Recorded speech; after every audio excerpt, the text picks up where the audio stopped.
Sequels to hugely popular movies are in a tough position. The original movie was obviously good enough to warrant a second, but before the movie even starts, there's these dreaded expectations. Sometimes the sequel nails it and delivers a movie that's on par or occasionally better than the original. Other times the sequel seems to flounder and not fully comprehend the fundamentals of what made the original work. And then there's times where a sequel comes along that isn't as good as the original, but still a solid movie and a welcome entry into the franchise. Teenage Mutant Ninja Turtles 2 is exactly that. Teenage Mutant Ninja Turtles 2: The Secret of the Ooze is a 1991 action-adventure movie from director Michael Pressman. The movie opens in New York. Everyone, and I mean everyone, is obsessively eating pizza. What I wonder, is this supposed to show how much New Yorkers love pizza, or is this a direct influence of the Turtles? If it's supposed to be the latter, then where are the peanut butter and clams? Anchovies and hot fudge? He's got that soul glow! Just let your soul glow! Just let it shine through! Over at Roy's Pizza, Kino is picking up an order to take to reporter April O'Neil's place. Before going into her apartment, he noticed the place across the street is being robbed. If he's trying to be stealthy, then why is he bringing the pizza with him? He catches the criminals in the act. You guys are under arrest. Isn't the whole point of wearing a mask so that nobody can see your face? The crooks attack him and he uses his kung fu to take them out. Only there's a lot more of them. Thankfully, the turtles show up to save the day.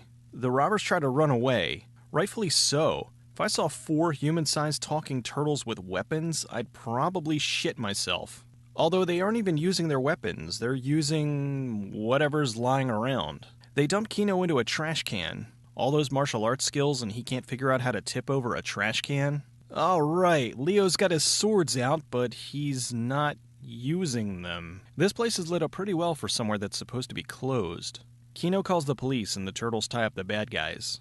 Across the street at April's apartment building, movie cliche number 23. All grocery shopping bags must contain at least 1 loaf of French bread. Now that the Foot Clan knows where the turtles are hiding, they've been living with April. Didn't her apartment burn down in the first movie? Hi, little chef. At the end of the first movie, the Shredder was crushed in a garbage truck, so we cut to a trash dump to see that he's still alive and probably doesn't smell too good. Wait. So after a major crime scene, the police just left the body of Shredder in the garbage? Too much paperwork, I guess. The remainder of the Foot Clan have taken up residence in the local junkyard. With Shredder gone, Tatsu is announcing that he's the new leader. I, Tatsu, now lead. Let any who challenge step forward. I challenge. Well, that didn't take long. Now that Shredder's back, he wants revenge. And a shower. April's covering a news story about a toxic waste cleanup. For the best reporter in New York, her delivery stinks. Joining me on the final day of their cleanup efforts is Techno Global Research Industries spokesman, Professor Jordan Perry.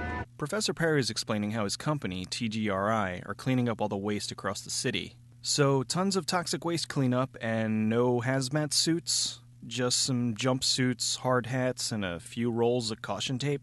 One of April's co-workers finds some mutated flowers. Dandelions.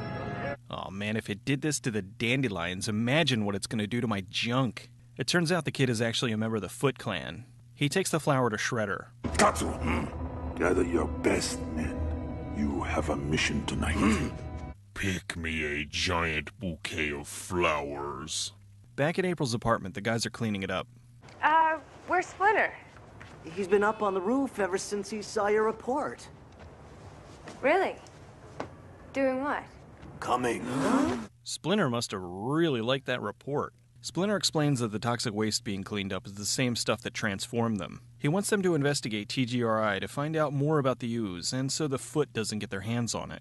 Over at TGRI, the professor is disposing of the Ooze. This just reminds me of how much I want a Teenage Mutant Ninja Turtle pudding pie. The professor goes to get rid of the last canister, but Tatsu stops him. The turtles make their way into the lab and see that there's one canister that hasn't been destroyed. How does he type with fingers that big? The Foot Clan's still there, and Donatello manages to get the Ooze away from them. The guys fight off the Foot while going back and forth with the Ooze. Tatsu gets the canister, takes the professor hostage, and escapes. At April's place, the turtles announce they're leaving. If the Foot's looking for them, then wouldn't she be safer if they were around?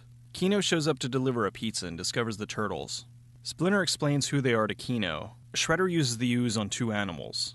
He's got an entire canister of ooze, why not build an army? The turtles head into the sewer looking for a new place to stay. They find an abandoned subway station, and as luck, coincidence, plot convenience would have it, the power works. In the newsroom, April gets a phone call.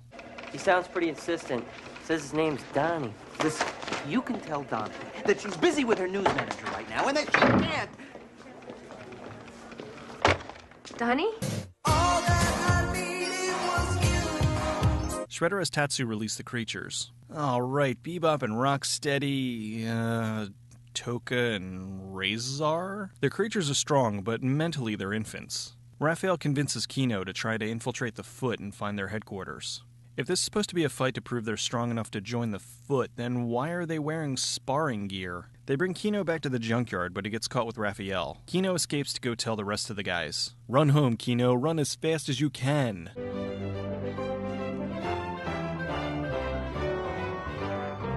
April! Leo! If you're there, it's me, Kino! He's delivered pizzas here numerous times, and now he has no idea how to get in? He tells April about Raph, and the guys go to rescue him, but of course, it's a trap. Oh, if only one of them had some swords that they could use to cut their way out of the net. Splinter uses a bow and arrow to free them.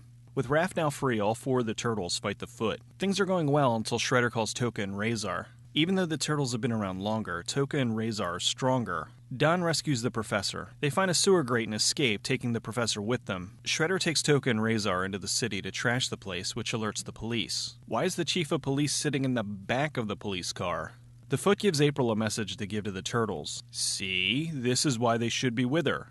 He's just trying to force you guys into fighting Toka and Razar again. No. But you can't. April, there's no other way.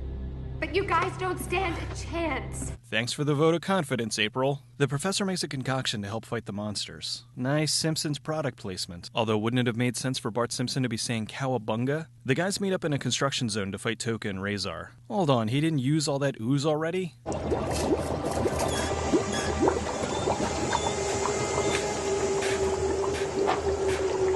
They give the monsters donuts filled with the anti-mutagen, and then they get into a big brawl. The fight extends into a club where we see Vanilla Ice. This just upgraded to awesome.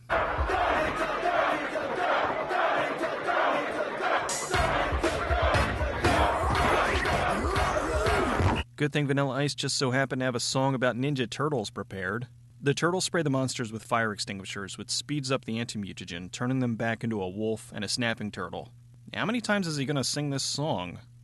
Yo, it's the Green Machine, gonna rock the town without being seen. Yo, it's the Green Machine, gonna rock the town without being seen. Shredder shows up and he is pissed. Oh great, it's the start of the Coming Out of Their Shells tour. The blast knocks Shredder out the window and he drinks the mutagen, turning himself into Super Shredder. Interesting to know that the ooze also transforms your clothes if you ingest it. Shredder trashes the pier but ends up crushing himself and the turtles escape. Wait, that's it? He ended up taking himself out? The movie was filmed mostly in New York and North Carolina for about $25 million. Ernie Reyes Jr. was Donatello's stunt double in the original movie. The producers liked him so much they had him play the part of Kino in the sequel. With the success of the original, the studio wanted a sequel as soon as possible. The original movie was released on March 30th, 1990, and the sequel was released almost exactly a year later on March 22nd, 1991. With the original being such a big hit with kids, parents were upset about the violence and how the turtles used weapons. I guess the title wasn't obvious enough for them. Anyway, with the sequel, the turtles almost never used their weapons to appease the parent groups. Surprisingly, it worked. Although you have to question the stupidity of this. In the movie, the turtles use things like yo-yos and pepperoni sticks. What do you think an 8-year-old will have easier access to? Katanas or household items? The movie was also not as dark in tone as the original. Still not as dark as the comics, but definitely aimed more for kids. They even refined the turtles' appearance to make them less scary, although they were never scarier than this. The turtles were riding their wave of popularity, and it showed with all the movie tie-in toys and snacks like the wonderful Teenage Mutant Ninja Turtle pies. The legendary puppet master Jim Henson died on May 16, 1990, and the movie was dedicated to him. The building used as an entrance for April's apartment was actually the location of Jim Henson's creature shop. The turtles were created in Jim Henson's creature shop, and he stated that they were the most advanced things he had ever worked with. It's amazing how much expression they were able to get, not to mention having suits flexible enough to do all these stunts. While CGI is getting better, I have still yet to see something that can convey this much emotion and feel like a real living thing. Although I did enjoy the all-CGI TMNT in 2007, which wasn't as good as 1 and 2, but was way better than 3. The studio wanted to use Bebop and Rocksteady for the film, but the creators, Kevin Eastman and Peter Laird, thought it was a bad idea, so they didn't give them the rights. The studio went ahead anyway, and that's how we got Toka and Razor. Mark Casso, the actor inside Leonardo, has a small part as the guy who tells April she has a phone call. That's director Michael Pressman as April's boss. The gigantic wrestler Kevin Nash played the brief role of the Super Shredder. This was his first acting gig, unless you count wrestling. The original movie had Judith Hoag playing April O'Neil, but she was replaced for this and Part 3 by the much better Paige Turco. In an odd coincidence, Paige Turco and Judith Hoag both went to the same high school, Walnut Hills School for the Arts. Classic actor David Warner played the professor. Awesome voice actor Frank Welker did the voices of both Toka and Razor. A young Michael Jai White had an uncredited part in the beginning as one of the kids trying to get into the foot. There was talk of an original ending having the professor being a robot controlled by a Utrom, much like Krang. You can even see what looks like a brain in the TGRI lab in the beginning. I was sad that Casey Jones didn't return for this one, but he did come back for Part 3, and, well, I really wish Part 3 was good. Even though The Secret of the Ooze is a lighter movie and aimed more at a kid audience, I still loved it. Overall, this is a solid follow-up to a classic movie. They did manage to tackle a more emotional subject and showed how much the Turtles wanted to know where they came from.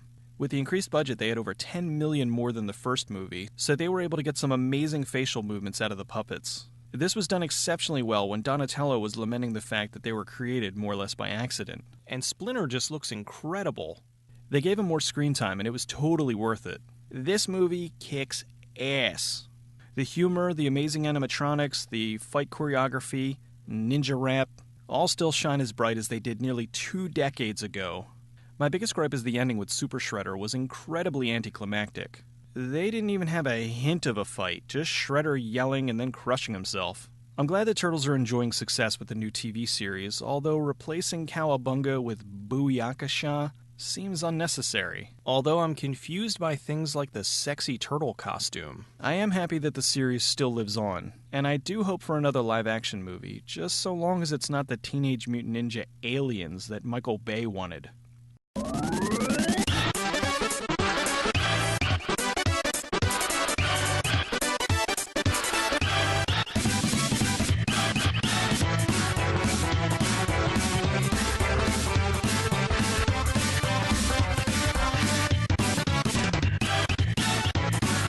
Go, Ninja, go, Ninja, go! I made another funny! Some animals are knocking down the telephone poles. What do we do if they come over here? Let them get their own cab.